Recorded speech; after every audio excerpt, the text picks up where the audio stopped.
everybody, I hope 2016 is treating you well so far. Today I am bringing you my December wrap up. First, let's pop to me of the past to talk about my library read of the month.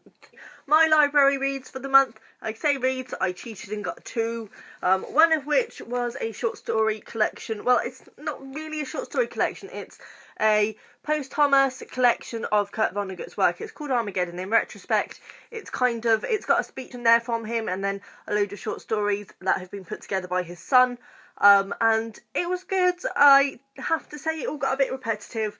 It's all about war and short stories about the war, and you know, it's typical Kurt Vonnegut madness. But it did get a bit much and they did all sort of merge into one. I don't know if I would pick up another short story collection from him just because it is sort of based on the same themes and it does get a bit samey. Glad I picked that up. Then I got Tom McCarthy's Staten Island. Now, listening to what this is about, I just wouldn't have picked it up at all. It's about an anthropologist called Yu, and listening to people talk about it, I was sort of not overly excited, and yet when I saw it in the library, I mean, we don't often get new books in our library, so when I saw it there I thought I might as well pick it up. It was shortlisted for the Man Booker. People are talking about it at the moment, so I would like to be able to join in. Have to say, I was pleasantly surprised. I wouldn't rave about this, I wouldn't say it's a particularly standout book of the year for me, but I did enjoy it, and I was surprised by how easy read it is. Everyone's been saying, oh, it's really, you know, it's got no plot and it's really slow and heavy going. It was so easy to read. I mean, it's relatively long and there's a lot of writing to a page, but it's sort of split into sections. I don't know whether that's why it was a bit easier for me, but I zoomed through it. I was expecting to take at least a week over this. I took a day, literally. It's not as hard as a lot of people think, and I think the reason that people think it's difficult is because there isn't much plot per se. It's just kind of about Yu's everyday life and sort of his observations on life. He gets very distracted with two news stories that he reads in particular about an oil spill and also about a parachutist who is murdered, or their connection on their parachute is snipped or something, so they die, and he's a philosopher and he thinks about things and goes on about, you know, when was the moment of the murder? Was it when the cord was cut, or when the parachutist released the parachute, or when they hit the ground, and things like this. And he just sort of thinks about things and observes things, and it's not heavy going at all. It's just his ideas. Yeah, it was okay. As I say, I wouldn't rave about it. I wouldn't say it was one of my standout books, but I quite enjoyed it. Back to the future, right. Firstly, I am going to talk about Jonathan Livingston Seagull by Richard Bach. This is a really short read. It took me literally an hour or so to read. A lot of it's pictures as well.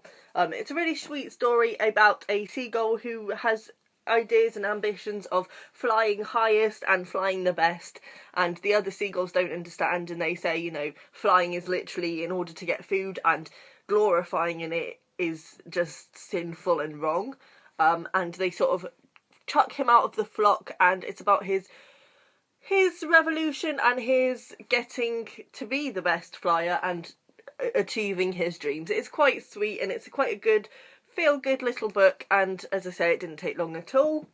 Then I've got The World and Other Places by Jeanette Winterson. This is her first short story collection, and my first Jeanette Winterson. As you can see, it went quite well. I've had quite a few stories. There were some in this that I found quite forgettable, and sort of flicking back through them I couldn't remember reading them at all, but there were other ones that absolutely blew me away. Poetics of Sex being probably the best short story I have ever read, and one that I think I'm going to keep coming back to and back to and back to.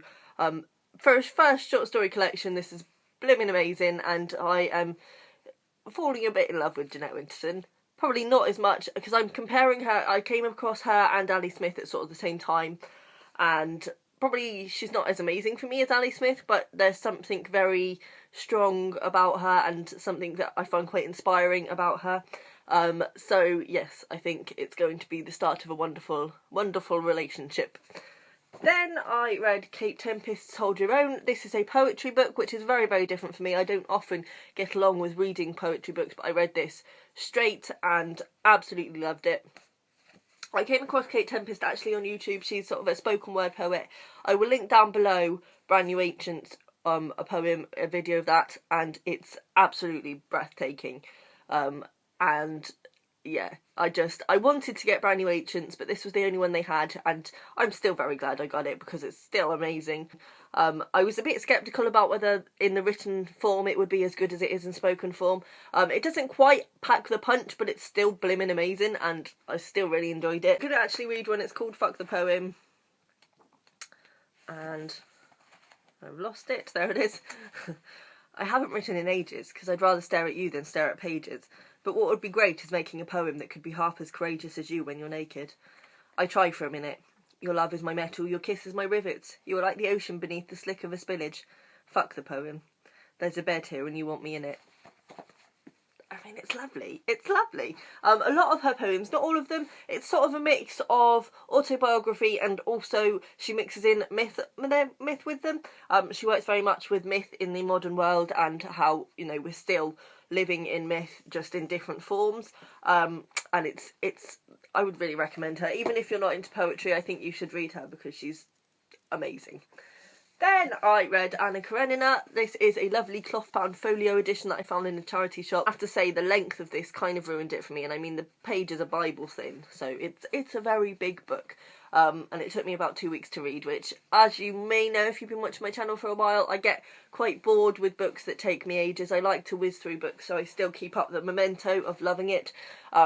I would have liked this more if it was shorter, and I think on a reread, which I will reread it at some point, I will enjoy it much more. But it's a very good story. It's actually a bit misleading. It wasn't just about Anna Karenina, although she is a character within. It's sort of about 3 families predominantly, who are all sort of linked in some way with relations and whatnot, or in-laws. And my favourite was actually the story of Kitty and Levin, which is sort of, I would say we probably see as much, if not more, of them than we do of Anna and her lover Vronsky. Basically, for an overview, this is quite hard to sum up. The main sort of theme is the despair of living, basically, and it plays out with Anna. She is married, she's in a loveless marriage, and she ends up meeting a man called Vronsky and falling in love with him and becoming a fallen woman and going off with him.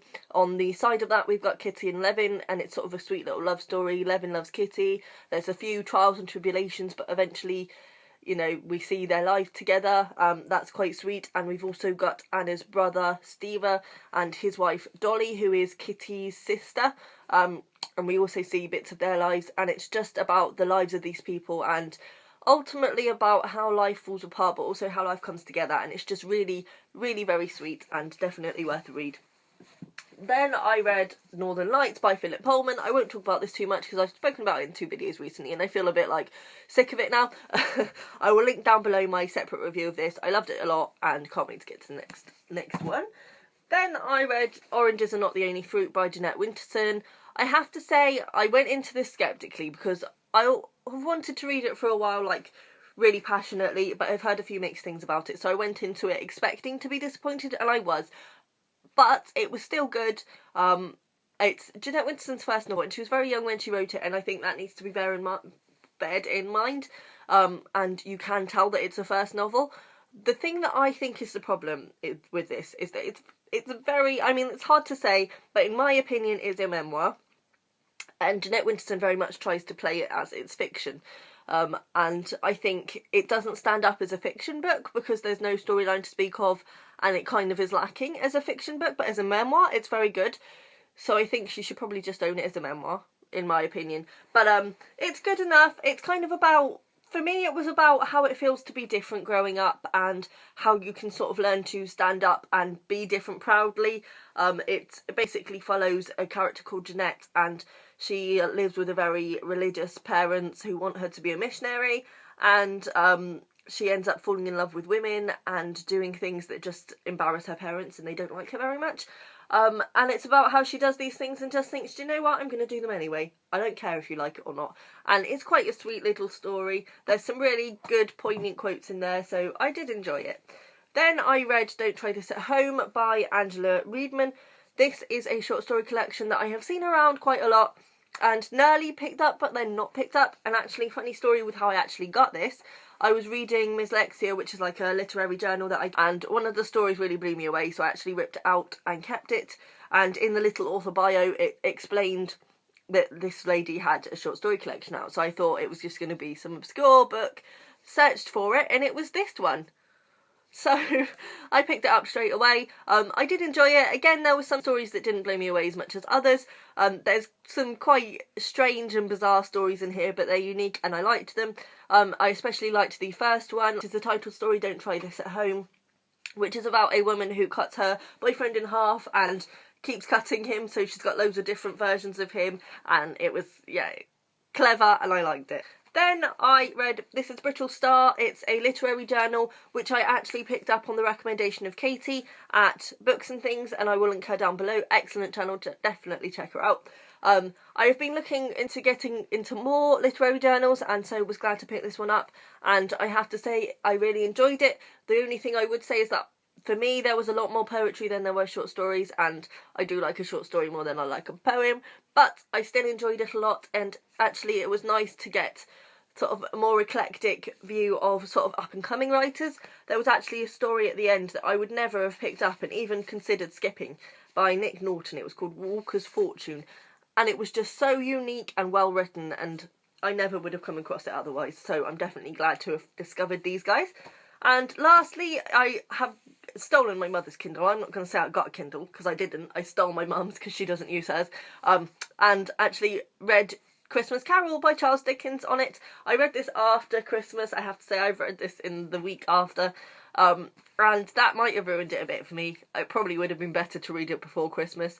But never mind. I still enjoyed this. This was my first Dickens, and I actually read it because I got 2 Dickens for Christmas. I got Oliver Twist and Great Expectations, which are quite hefty novels, and I thought starting with Christmas Carol would be a good idea. And obviously it's a story everybody knows. Scrooge hates Christmas, gets visited by 3 ghosts, and they redeem him.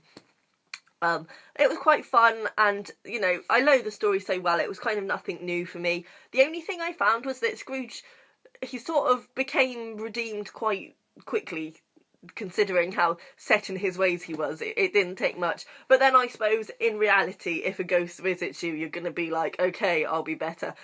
But, you know, but it was an enjoyable little read. I will try and put a picture somewhere around, if I can. But yes, that's everything I read. I hope you're all having a good New Year, as I said, and I hope you're all having successful reading months. Bye!